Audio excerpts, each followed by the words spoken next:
Good afternoon and welcome to the Federal Executive Forum celebrating 18 years of profiling excellence in government IT mission programs. I'm Luke McCormack. During today's show, we will discuss critical issues facing government and industry leaders with their cybersecurity strategies and solutions.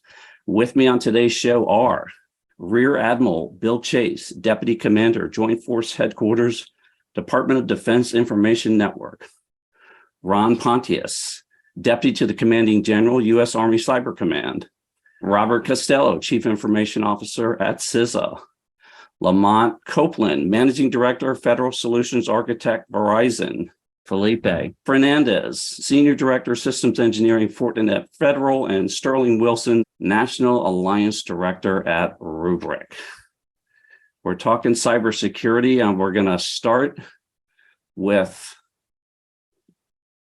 Admiral Chase. Tell us about the state of the state. Well, give us 30 seconds for those that might not know. What is DOTN, as it's commonly referred to? And then give us a state of the state about what's happening across that program these days. Sure. Joint Force Headquarters DOTN is a component underneath the U.S. Cyber Command.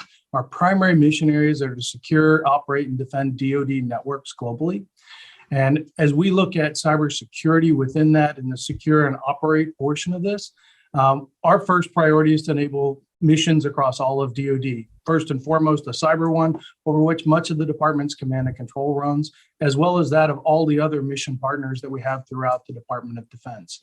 So as we say cybersecurity, we're looking primarily to tame complexity and scale across the entire department, making sure we understand not compliance rather, but risk, and something we have to manage every day, because it's sad to say that DoD networks are not perfect on a daily basis, but it's something we can always aspire to make better and therefore assure missions, add resiliency to our spaces, and make sure that we can help others bring their mission to fruition. So as we look across that, we're trying to look at the department's risk from a defense in depth perspective. First and foremost among those is, what are the internet facing pieces? So in order to do that, we use a tool called Expanse under Palo Alto right now to do internet operations, where we can see what adversaries might see. And we look at this daily to make sure that we are continuing to sharpen our own sword, making sure that we reduce the risk to the least possible level on that, first and foremost, and then we work back inwards based on the priority of mission. So throughout today, I'll talk about that sort of risk profile. And by that, I mean, we look at the vulnerabilities times the threats times likelihood of this, and then the impact to the mission that they might affect. Yeah, I think we've all learned that a lot of managing this cyber situation is managing risk and calculating risk. Ron, I see U.S. Cyber Command in the title there. Maybe a little bit of an explanation as to how U.S. Cyber Command fits in, maybe the relationship to DOTN, and then give us a state of the state about what's happening in your ecosystem. So U.S. Army Cyber Command is an Army 3-star level command in the Army, and we're also an Army service component to United States Cyber Command, like Admiral Chase talked about. Mm-hmm. So we're the Army service component. So we really have both the Secretary of the Army, Chief of Staff of the Army for supporting the Army, and then as part of the overall Department of Defense, because as Bill talked about, the DOTN is inherently joint, so we take guidance and direction from U.S. Cyber Command to operate and defend the Army's networks and data and systems as part of that overall joint DOTN that is the DoD. So Army Cyber Command, we're a worldwide command, about 16,000 soldiers and civilians, as we, as I said, operate and defend the Army's networks, data, and systems. Additionally, we have our part of the Cyber Mission Force, which conducts cyberspace operations against our adversaries, and deny them as they try to attack our own weapon systems and our data. A big environment, the Army being such a large element of the services. I don't think people can appreciate how large it is compared to some of the other services, with all due respect to all of them. Bob, you've been on a tear over there at CISA. I wanted to ask you to explain 15 seconds your role as the CIO at CISA versus the larger CISA sort of responsibilities, and then tell us state of state. What have you been up to over there? Yeah, sure thing. So my role is mostly to concentrate internally to enable the mission operators to do their mission. So the national mission of the Cybersecurity Directorate, I provide a lot of the internal support and systems for them to operate successfully as they build their tools and protect the federal civilian executive branch and our role here at CISA. And we provide a lot of support to the Infrastructure Security Division, National Risk Management Center, and others. So we do a lot of that internal CIO kind of functions, and then also obviously very responsible to make sure that CISA is following its own guidance and protecting our systems internally and externally as well. So we kind of share that mission with the Cybersecurity Directorate. Over here, I've been here a little over a year now, maybe a year and 4 months or so. So still a relatively new agency. So we're going through some of those formative steps that maybe other parts of DHS finished around the year 2008 or so, when you and I were over at ICE when we were about 5 years old. So right now we're doing some systems consolidation, seeing duplicative systems, consolidating some internal functions under the CIO to make sure that we're operating effectively. And then we are building some of the what I would call like kind of the base technology stacks that people can operate in. So we're starting to really expand our transport network, really expand some of our operating environments for people to deploy code in. And then I'm building up a lot of my DevSecOps staff and others to kind of provide increased services as CISA continues to build and operate as a component of DHS rather than an element of headquarters. So, we're building out a lot of those systems that the other components have maybe addressed over the last 15 years, everything from, human capital to just, basic staff level functions, correspondence systems and things like that. Yeah, basic blocking and tackling to run an operating component. And while you're doing that, an incredible amount of responsibility and funding being spent your way to grow that organization. Absolutely. All right, Lamont, Verizon, you all are all over this ecosystem in the private sector, in the public sector. 5G, well known out there now. It's basically a staple. A lot of other technologies out there, but how do you secure it all? Tell us about the state of state and where you stand as far as ensuring that we have a bolstered environment. Yeah, thanks, Luke, and great to talk with you guys all again. My role here is to really provide 5G and edge computing services to the government to help push these technologies, this fourth industrial revolution, to ensure that each one of the government agencies can be able to realize all these technology advances that are coming into play to be able to support the mission that they all have today. But as a responsible partner to all the federal government, we have to make sure that all these things are secure and they're ensuring that they're, the technology, the software, all the hardware, all these devices are providing all the services that they need, but in a secure manner. So what we're doing and looking at is, we're building inherent security inside of the network to ensure that the technology itself, the communications paths, all those things that are delivering out the connectivity pieces to each one of those devices and the end users is protected. But on top of that, we're also layering on different zero trust architectures, other technologies to be able to support the security aspect. And then also looking at things from our supply chain, making sure that the supply chain is secure, that we have the right partners in place, that we're getting the right chipsets, right software to be able to deliver out these services.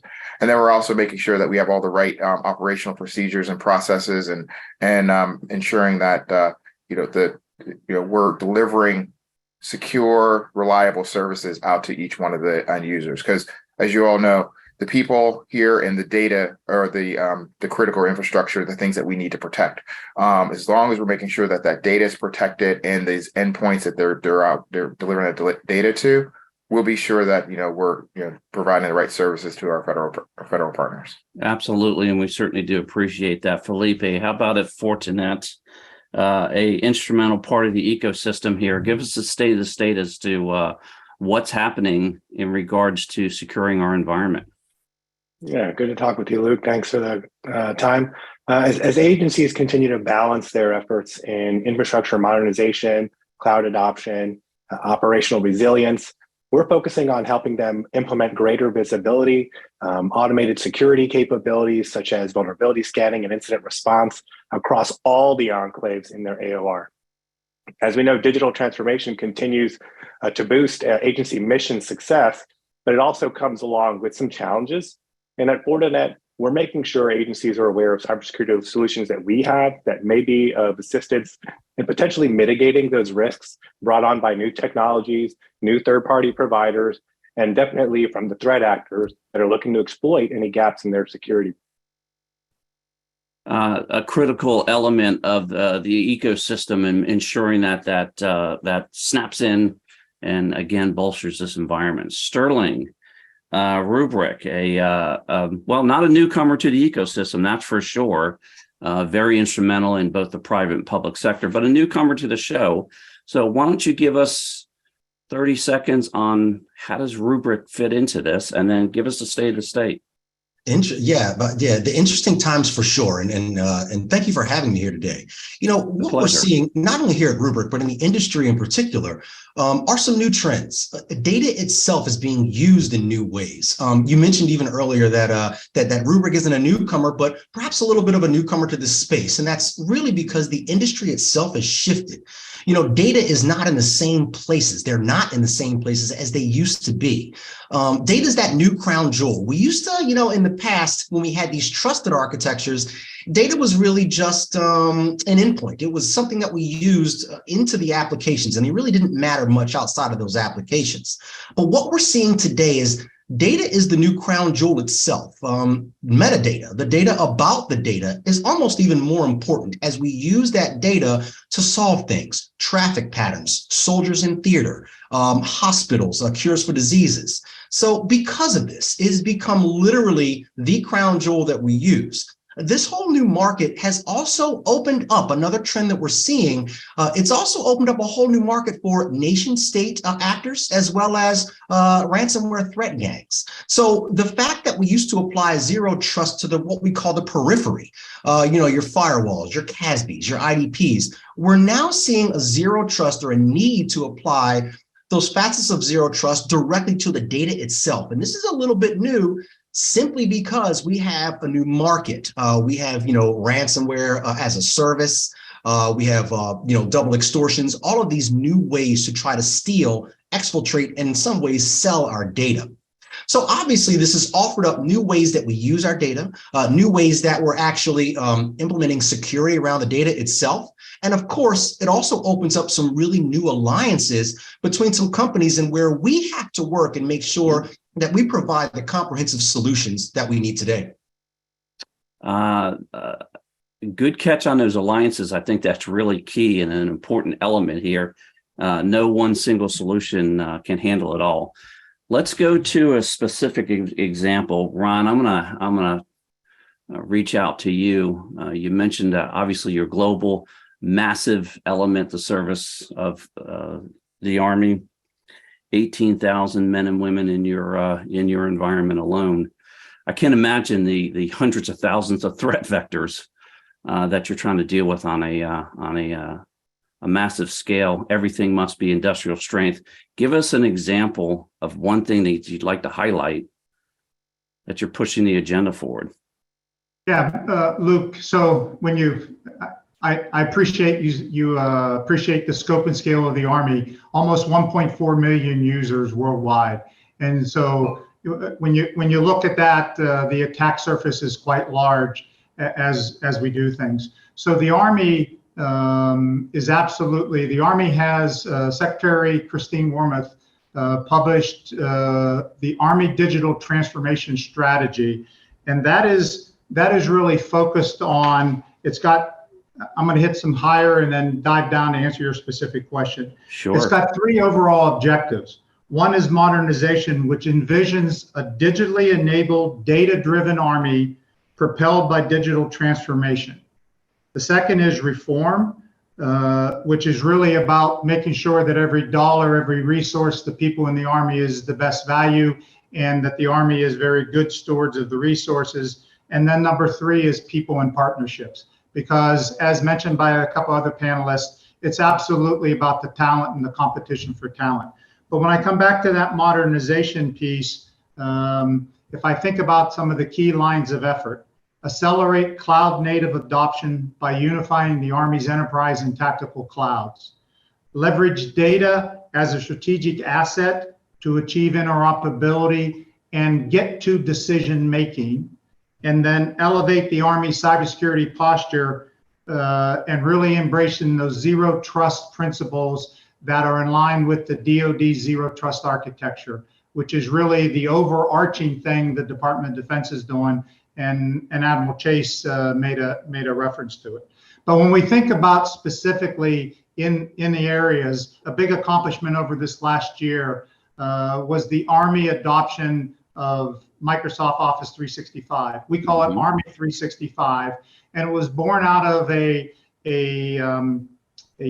pilot program called Enterprise IT as a Service that Microsoft built this environment, and they built it with absolutely zero trust principles from the ground up. And we've now over in 2022, we've adopted that Army-wide, we transitioned to it, and it is the largest Office 365 tenant in the Army, and it's the second largest one that Microsoft has in the world. So it's quite extensive. I use that as an example, and it has gone extremely well, the migration to it, and it is all of the capabilities, the productivity suites, the Microsoft Teams, how we really enable remote work and collaboration is really outstanding what we have with Army 365. Ron, is that completed at this point? It is on the unclassified network. Okay. And we will be in the coming next 12 to 24 months moving to the secret network to adopt a similar capability in the secret environment.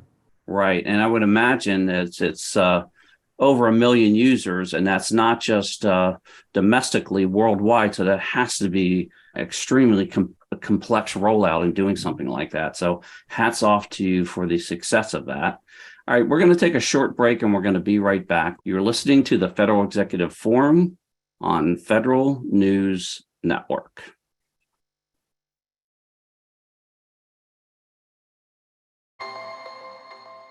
Welcome back to the Federal Executive Forum on Federal News Network. We are talking about cybersecurity strategies and solutions. We were just talking about specific examples. Felipe, I'm going to go to you and give us an example of where Fortinet has been able to maybe roll out a capability there that you'd like to enlighten our audience with. Yeah, certainly. Thank you. So, for the past couple of years, we've had a tremendous amount of success helping agencies deploy secure SD-WAN throughout their enclaves, both on unclassified and classified networks, both in the federal civilian space, the DoD space, intelligence community. And that's been fantastic and really great and successful. It's helped them out with, meeting some executive order principles, greater cloud adoption, and cloud on-ramp. And what we've done now is we're helping a couple agencies increase their visibility into those environments, right? So we kind of mentioned that just a second ago, but there are some agencies right now deploying our capabilities to get visibility into every instance, every resource, every piece of data that they have in the cloud, and in not just public cloud, but private cloud. We have agencies looking to leverage this in really unique use cases, and we're looking forward to some of the enlightenment that's going to bring us even because the facts are the federal government does at sometimes use these technologies and data in ways that industry did not think of, right? The missions are different, and so what we're finding out really is that our products really bring to bear a lot more than what we thought, which has been fantastic. Along with that greater visibility into these assets that they have in these various environments, we've been able to introduce some automation capabilities to detect those threats to those instances, to those resources, and also help them implement incident response capabilities along the lines of what CISA's guidance has been, had put out just a year and a half ago as far as an incident response playbook, help them with reporting, And that's just been fantastic. Unfortunately, I can't name names, not proper to do so. But we're very excited about the success we're seeing in those initiatives, and we're looking to duplicate that across the government. Totally appreciate and respect that. And we can use our imagination there. And yes, at scale, Ron talks about second largest instance in the world. And no question, those are in hundreds of diverse environments out there. Very impressive. So if it's going to break, it's certainly going to break inside the federal government. There's no question about that as far as the use cases. Admiral Chase, I'm going to roll it up to you. Again, Ron just sort of top-lined the massive capability and industrial scale that he's working at. So are you. And there's no question about that, DoDIN being all over the globe. Why don't you give us an example, highlight a specific program that you'd like to touch on? Sure. I alluded to the risk part, but one of the key roles that JFHQ DoDIN plays is that of triaging cyber maintenance. And I use that term deliberately. It can sometimes be called cyber hygiene, but I think that gets to a different culture problem, which I'll get back to later in the program, I hope.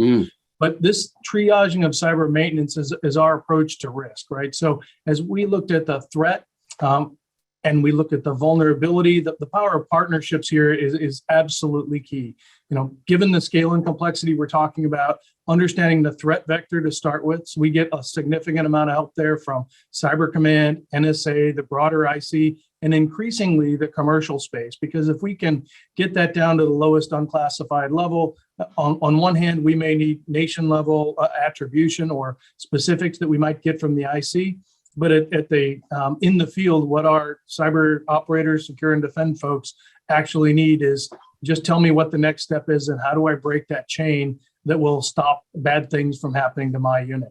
So commercial and threat intelligence offers us a way to get that down without the more highly classified pieces. So that what we've spent a lot of time doing to get after some of the risk is playbooks to break the vulnerability chain based on specific threats that we're getting from all the partners across the intelligence community as well as commercial. Partnerships have been significant in terms of what's the likelihood of these happening, understanding that diverse and complex mission space that we have and even our national partners might have. The partnerships that we have with services like we're talking about with the Army, understanding where they're coming from, what is their biggest concern. And then as we get toward the mission owners, typically our combatant commands and national partners, that gets especially important to make sure we understand what the impact of certain things are, and it helps prioritize our triage. So this approach across the board and partner engagement enables speed and exponentially decreases risk and helps reduce all the response time that might be necessary from an actual incident. No question about that, Lamont. The Admiral speaks about partnership, talks about commercial environments. You all have a massive commercial environment. You sort of leverage a lot of those lessons learned into the federal environment and vice versa, I'm sure. Give us an example of a program that you'd like to highlight where perhaps you're implementing this type of concept. Yeah, there's a couple, but some of it I'll touch on is because we focus a lot on both two things: the architectures, how do we build these architectures out, and what do we put in place to be able to support that, so that you can understand, what is your surface of what you're protecting, what are the things that you're trying to build into there, what are all the assets and things that need to be a part of this ecosystem, so that you can do to support the mission on a day-to-day basis. So one of the things that we'll go and look at with some of our partners when we're working with the federal government is, what are the technologies that need to be put into place to be able to secure that network? What are the technologies that need to be secure the data? What are the technologies that need to be secure those end devices and all the edge computing things? So what we'll go in and partner on is we're working on right now with trying to move out the edge compute and the 5G and making sure that we're getting the data and the information out to the edge users is, okay, what are some of the things like SASE? What are the things that we can do with secure access service edge? And to make sure that we're securing that edge compute.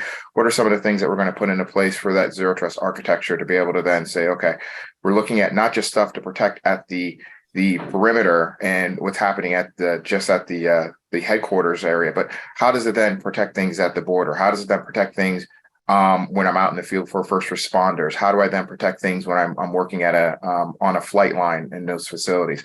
And looking at all that connectivity and transforming those networks and ensuring that, we have the right technology in place to be able to do that. And then we're also looking at similar like what Admiral Chase was saying before about the partnerships and understanding the processes and procedures.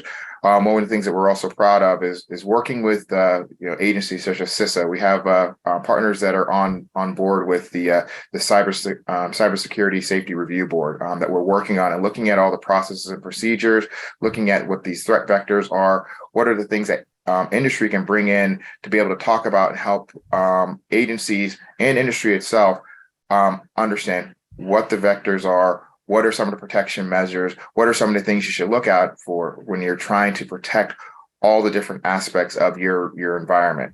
As you know, you've seen, and we've done this in our data breach investigation report.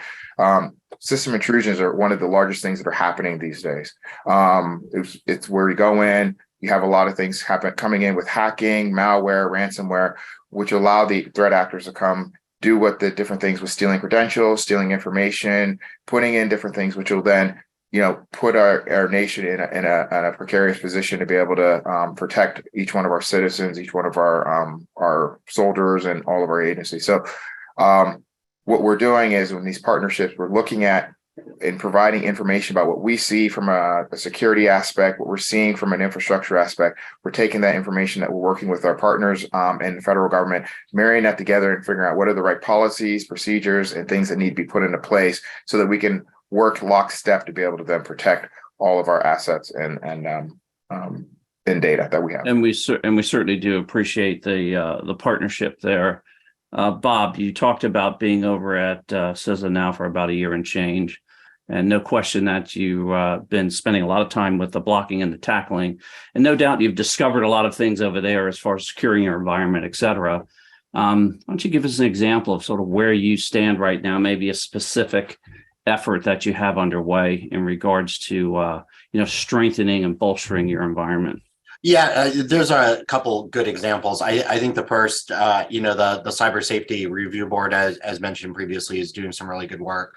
We also have the Joint Cyber-Defense Collaborative that's been an information sharing platform here at CISA that's been very successful with our industry partners and is kind of expanding right now over one of our collaboration tools to, Federal Security Operations Center. So I think those are some examples that CISA is really proud of that's externally facing, and also, our increasing services that are being more rapidly deployed to support, government. The protective DNS service has gone, extremely well as we migrate, agencies off some of our legacy platforms. I think internally here in my office, what we're excited about is, we're a relatively small agency. Under small but mighty. Small but mighty from a personnel perspective, but that gives me a lot of agility to maybe do things that some of these other agencies can't necessarily consume. We can be kind of a test bed. So as we're building out one of our new environments, we're not going to be using Active Directory. We're going to be using the Azure AD functions fully. We're really able to do different things with identity here. We're really able to kind of take advantage of being a little bit more bleeding edge as we're building out our systems, because it's not like when I was at CBP and I had 75,000 users. Mm-hmm. It's much smaller. Or a million like Ron does. Or a million like Ron does. Right. Where I had some applications where we're supporting hundreds of thousands of users, or, the ACE program, which basically supports users across government, in industry as well, So we have very critical systems here of the same criticality. But we're able to, what I'm really excited about is, I'm working with, this is a cyber agency and infrastructure security agency. We can never forget those missions in emergency communications, but it's a technical workforce. So I really need to, my office really needs to be on the bleeding edge, or people just won't want to work here. That's one of the most important things to me is I have to make remote work really effective. I have to make, the devices you get, something that cyber operators want to work with. Because there's nothing worse than trying to do your job and you have horrible IT, or the CI. I will not be successful in my job if my answer to everything is I have a policy. Mhm. Or I think one of the things I always went back to in my prior role supporting law enforcement was, our enemies don't play by the same ethical rules we do. The cartels don't sit around, let's develop some policies and procedures before we utilize new technology. So while I need all of those things, first and foremost, I'm bringing operator-centric mindset to my office. We need to live and breathe the mission so that we become a trusted partner, and that they want to come to us rather than, either building their own solutions or going rogue or some of the other things that can happen. So those are the things that I'm really driving here is we have to be the go-to group for technology so that our operators have the tools to do their jobs and not worry about some of those baseline things like working laptops, good mobility, all those other things. I really want them to concentrate on developing those great cyber tools and providing infrastructure security services or emergency comm services, rather than worried about all those other things they used to have to worry about in the older days of NPPD or early CISA. Laser focused on, let's call it customer experience, right? I mean, that's really customer experience, operator experience. Your operators are your customers, right? So 100%. Totally get that. So I really do appreciate that. Just out of curiosity, size of CISA generally? Maybe about I think we'll finish out this year maybe around 3,000 feds, maybe a little more. Right. But I think probably people, about I don't know if 6,000. people would realize that. They might think 30,000, they might think 100,000, but it's as you described, small but mighty for sure. Very mighty. Absolutely, and very important. Sterling, how about give us an example of where you'd like to highlight a program in respect to what you all are doing over there at Rubric? Indeed. And let me just say, Bob, what a great response. It's really interesting to hear about the balance that you're having to deal with, within your agency. I think we're seeing that industry wide. There's an interesting inflection point where we have all of these awesome solutions that are keeping us safe, but we still have to balance that with the human interaction. Our customers are the people that need to get their data. So I just thought that was a great response.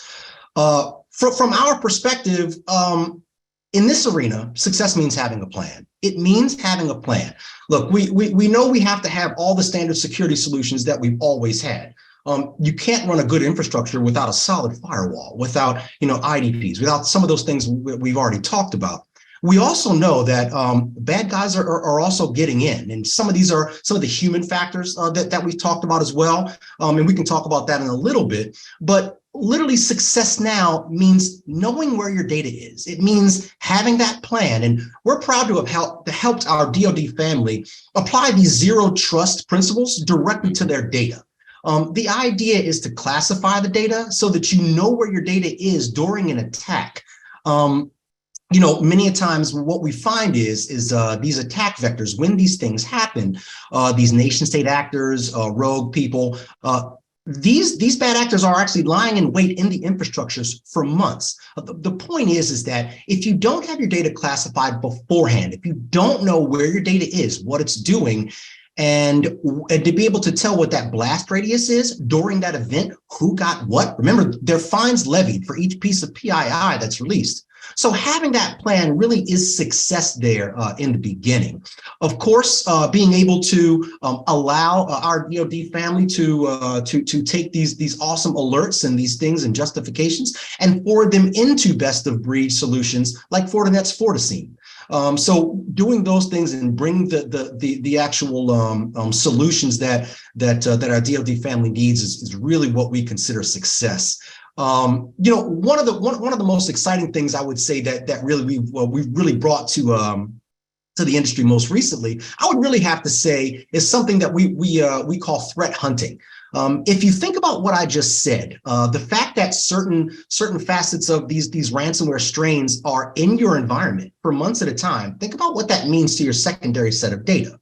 We had historically IT ops and SecOps, and they really operated sort of in a siloed fashion in the past. Well, now when we have to bring this data back, both teams must work together. And that means not only bringing back the data quickly so we can get back up and running, but that also means allowing the SecOps team to be able to run those certain types of reports and procedures that they need to run to be able to answer questions of when did they enter? At what point can we recover? What did they touch and what do they have control of? So these are some of the things that that the industry needs today, and we're here to make sure that that our family has it.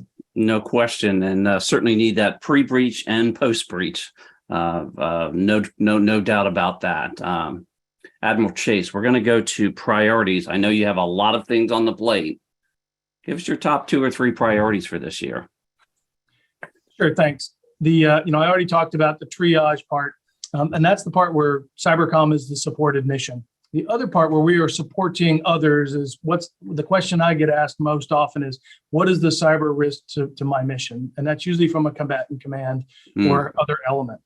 So we have 45 different DoDN areas of operation, and essentially those that provision networks. And it's the folks that you would expect. All of the services, the combatant commands actually provision small portions of the networks themselves, usually in and around their headquarters.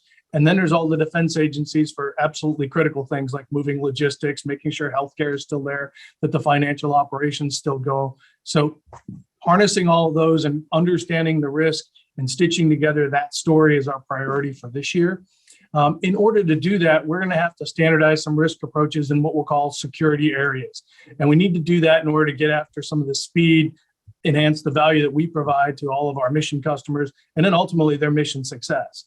The security areas that I'm talking about, we've talked a little bit about internet operations or forward-facing things that the adversary can see right off the bat. We need to talk about and standardize risk approaches to our boundaries because we can't have unlimited variance. It would be helpful to be able to speed things up and make those decisions both internally and with our partners if we have common understanding of what those risks are. So we're going to spend a fair amount of time understanding and normalizing what we mean when we say this level of risk in these security areas.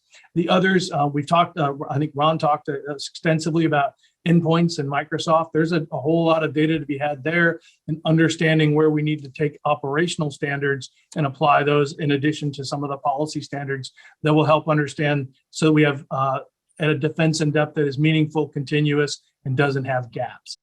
And then some areas that we need some more work in, critical infrastructure, operational technologies in particular. That's not typically, a strong suit for our military folks. That usually requires a longer time in the industry and a specialized approach that we tend to see on the industrial side. So that's an area we're going to have to lean on those partnerships I mentioned earlier to understand and really to feed the mission and understand where we have building blocks in place that we may not understand the risk for. And then finally, all that gets supersized when we just start talking about weapon systems. And those, as they are increasingly networked, enabled, anything with a Cat 5, Cat 6, Cat 7 jack in it, now is a potential adversary inroad. And we need to make sure those things are specifically hardened.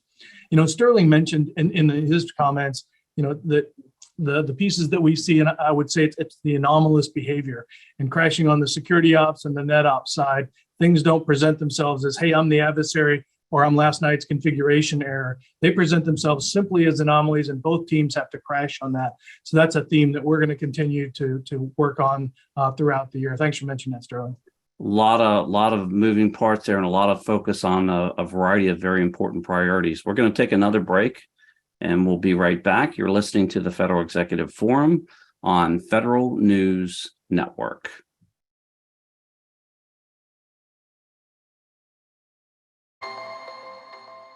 Welcome back to the Federal Executive Forum on Federal News Network. We are talking about cybersecurity strategies and solutions. We're focusing on priorities. Lamana is going to ask you, top priority for Verizon this year. What's the focus? I mean, outside of, the main thing, as you guys are well aware, with us making sure that we deliver 5G, the best 5G network and edge computing services, it's how do we help support the federal government with the transformation that they need to do to make sure that they have all this technology could be leveraged and used on their network, but leveraged also too in a secure manner, and also doing this within speed. Because one of the things, besides trying to get the technology and making sure that the federal government can transform all the network services that they're looking for, so they can get to these things like we were talking about a little bit earlier, with making sure each one of the operators, each one of the folks that are in the field have the right devices and things to be able to do their job on a day-to-day basis. We got to do this in a secure manner. We got to make sure that we're providing this with all the right security things in place, make sure that we have all the right things done to ensure that the data itself is protected. But we also got to do that with speed. And there's that tricky balance, and this is one of the things we're going to make sure that we're working on with our partners, both on the vendor side and on the federal side, of how do we do this with speed, but also with security in mind. Technology moves at a rapid pace, as you all know. I mean, we've been working through 5G for a few years now, and now we're starting to look. I mean, you hear things about 6G, you hear things about all the things that you're doing with AR, VR, what we can do with the smart bases, and we're trying to realize all these things at the same time, and we want to make sure that we get all this technology out to our operators and users as quickly as we possibly can. But we also have security really very important in this element, no question about that. We're going to run along here, Ron, so that we can get these priorities. And Ron, top couple of priorities. I know you've got a lot of stuff going on over there. Give us the top two. Yeah, across the Army, building on Sterling's comment, one of the top priorities is with data. As I said earlier, data is a strategic asset. So the Army is working on ensuring that all its data is visible, accessible, understandable, trusted, linked, interoperable, and secure. We call that VALTIS. And so tremendous effort on the data. And coupled with that, of course, is the migration to cloud environments, because in many cases, the legacy applications have the data stovepiped and really is not visible and accessible. So moving to a cloud environment, besides having greater visibility, accessibility of data, also improves your cybersecurity with the right sort of environment. Another priority is a unified SIEM, the system information and event management, as we're really having that across both the enterprise and our deployed tactical environment. So they're not too different and untouchable. And as we really move towards that, that's incredibly important. Those are some, and I would tell you the last one is really working identity, credential, and access management, because underlying it all, do you have the identities? Again, a critical aspect of your zero trust architecture. And it's not just from a cybersecurity point of view, but it also supports auditability and a variety of other things with our weapons systems and our business systems. That's a really good catch. That identity management environment, so critical as you're focusing on the data, but also who has the ability to access the data and who is it that's accessing that data. Bob, top two priorities for you at CISA. Yeah, well, the first and foremost is going to be, our culture and recruiting and other issues. There is a huge gap in, IT recruiting or cyber recruiting that we're missing. I think we even see it on this call. We're all male gendered here.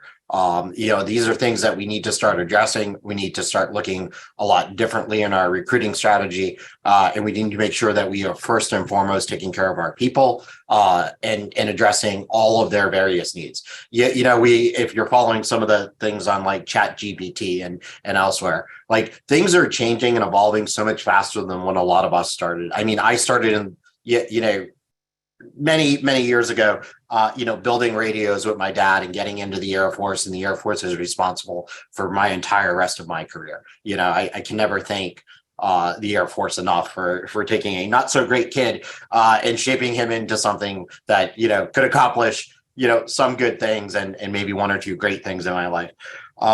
So it's going to be people, and making sure that we're addressing the full life cycle. Like, how do you grow in your federal career? How do we take advantage of the DHS cybersecurity service? How do we maybe even look at making it easier to, come and leave from the federal service, but while you're here, have a super successful career? I think my other area, as we kind of go into, we can call it like, I think, I remember working for you many years ago. You were the first CIO I worked for at DHS. We kind of had like that that first year plan, second year plan, third year plan. As I enter my second year here, it's really on providing more services. We have to talk honestly about succession planning as well. Who's going to take over for you. And then I think, one of my biggest priorities is to become one of the biggest consumers of CISA services. Like, I really want to be able to tell all my fellow CIOs, I'm taking advantage of the fast service, and I'm taking advantage of all our scanning services and all those other things. So that's where one of the areas that we're really concentrating on internally in my office is being a CISA customer, because I'm also a CIO, like all the other government CIOs that can take advantage of CISA services. And I really want to do that to augment my capabilities in-house as a relatively small office, small but mighty, as you could say. So those are kind of my areas right now as we grow the office and mature it, making sure that we're ready to support CISA, not just this year, but for the next decade. I think there's nothing greater than looking back when you leave a place and be like, wow, that engineering group I built at ICE and left in 2012 still has some elements of what I left there, but more importantly, has continued to change and evolve and provide services. So that's right, what I really and deliver rock solid services. And we really do appreciate. I know everyone appreciates your commitment to developing the various employees.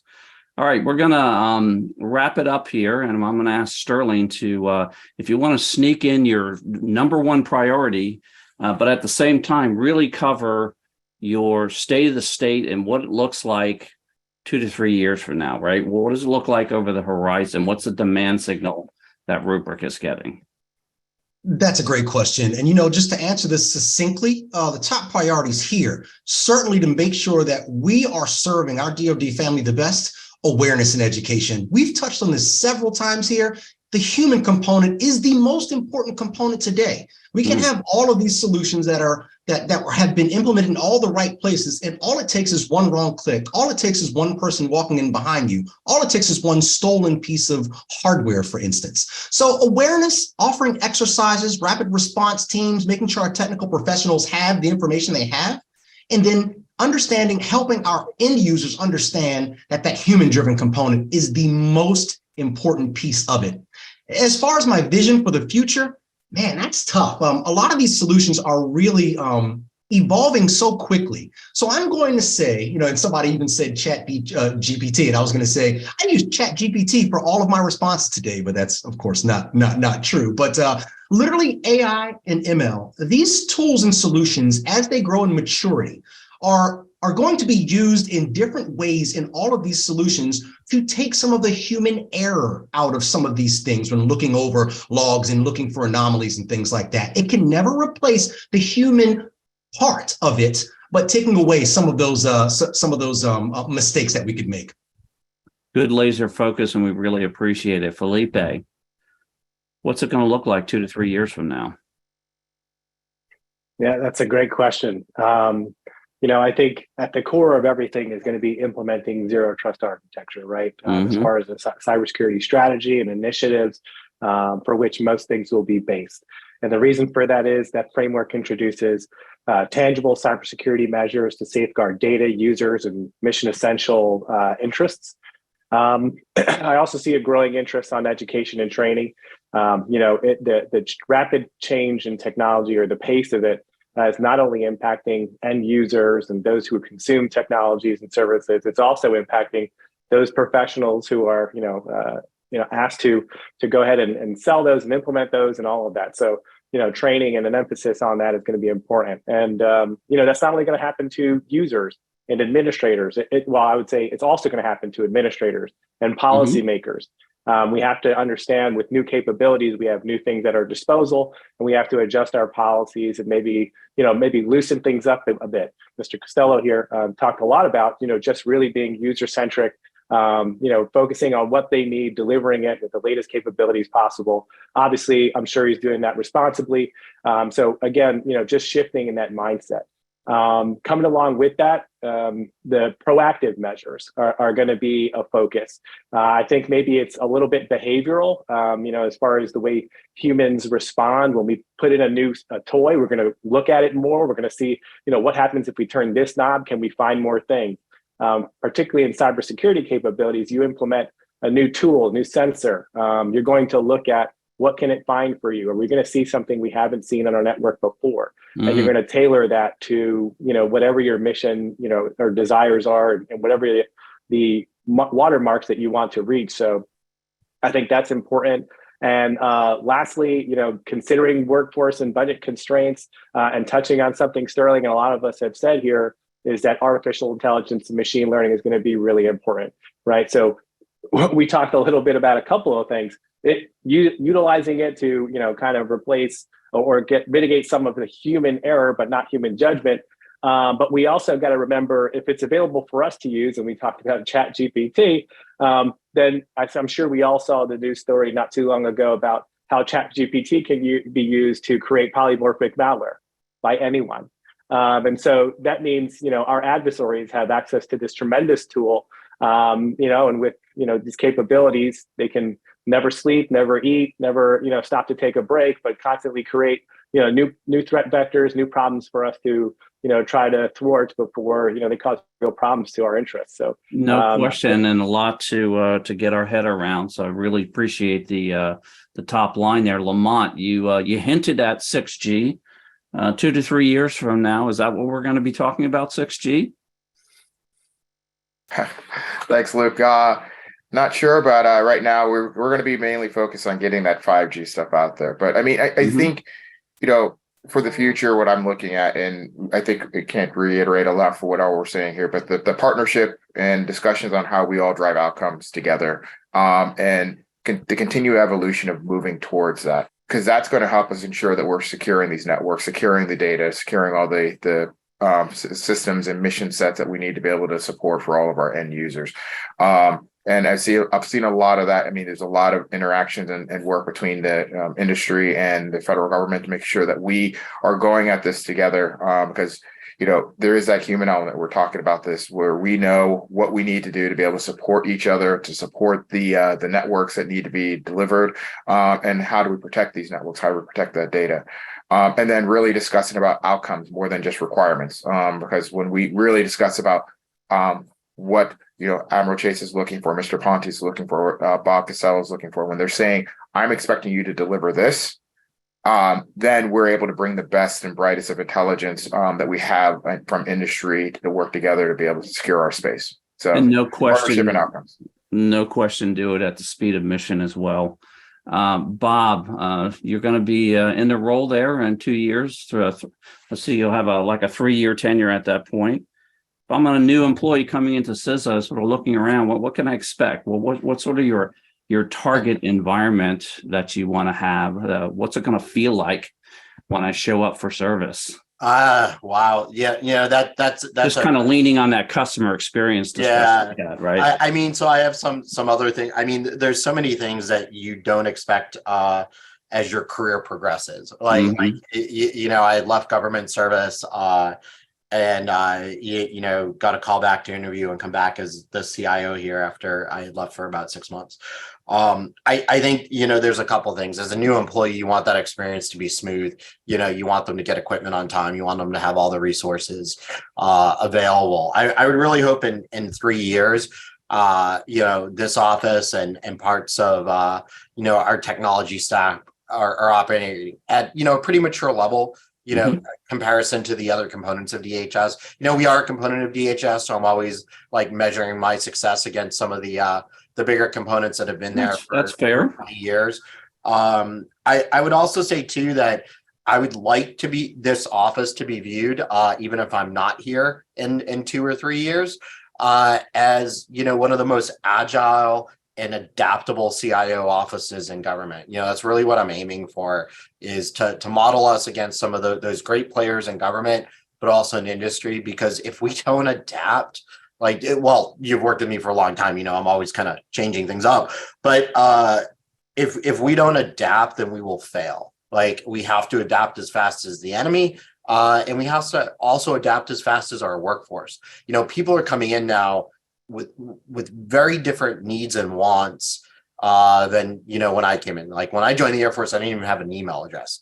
Now, if you had someone like join the military and not have an email, that would probably be really frustrating to people. And we have the same things here as well. So I have to really adapt to the mission force that we have here. You know, we're recruiting some of the best cyber minds, you know, in the country, and I need to make sure they have a good work experience. So those are the things that I hope in 2 or 3 years are just commonplace here. It says it's just a well-oiled machine. Those day-to-day ops just happen. Well, you're well on your way to doing that, and we're really looking forward to seeing the journey.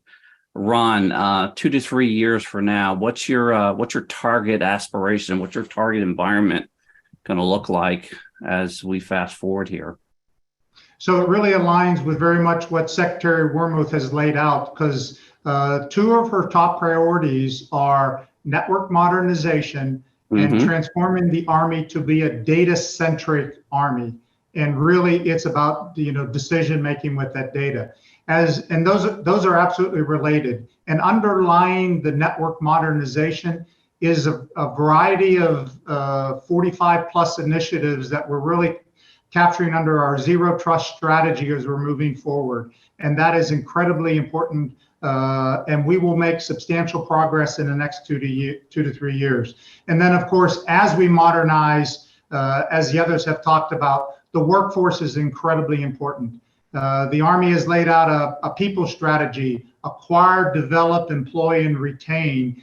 And that's both for the military and civilian. And as you work through that, how do we really bring along that workforce that we have, in addition to what's the right you know, recruiting environment to bring in the young men and women that are recent college graduates, that bring the new skill sets as we move into a software-defined wide area network and a variety of the technologies that are inherent with the new workforce coming out of the colleges and universities. So that's where I see us being in 2 to 3 years. Of course, the workforce to be a long-term journey, but you got to get at it every day. Absolutely, and line yourself up. It sounds like you have a nice, crisp roadmap to get there as well. Admiral Chase, take us home. 2 to 3 years from now, what are you expecting your operating environment to look like? Thanks, Luke. I really appreciate this. This is an exciting time to be in cyber. There's a whole lot of change going on.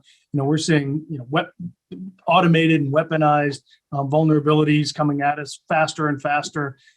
As we try and manage through all this change, our number one goal is to ensure resiliency of DoD's missions. So 3 things to keep in mind as we do that. You know, first is everything we're doing, is it enhancing mission readiness somewhere along the line? You know, commercially, we'd say that, is this adding to the business value in some way? Second principle is what we're doing empowering the tactical level in the DoD, the folks with hands on keyboards, your sysadmins, our local defenders, because we have an opportunity to exponentially increase our speed by taking care of it at the point at which we can prevent other aspects of having to go back and do remediation. And then third, and it's been mentioned several times, as we move into zero trust, this is an opportunity for us to enable situational awareness for all of our mission areas, as well as allow for those data-driven decisions. And is it really tracking toward reducing the complexity? How do we take steps in the meantime to translate, standardize, and normalize those things to, as I think Sterling said, to get after the machine learning and bring AI to bear for some of these automated problems that are already being thrown against us. But thank you for the opportunity. We really do appreciate it. And I want to thank all of our guests today for taking the time out of their busy schedules and for your service and fighting the good fight and keeping us all safe. I'd like to thank our sponsors for supporting us on the show. I'd like to thank the good people here at Federal News Network that make the program so successful and enjoyable. And most of all, I'd like to thank the listening audience out there that are tuning in every month. You're listening to the Federal Executive Forum, part of the Federal News Network.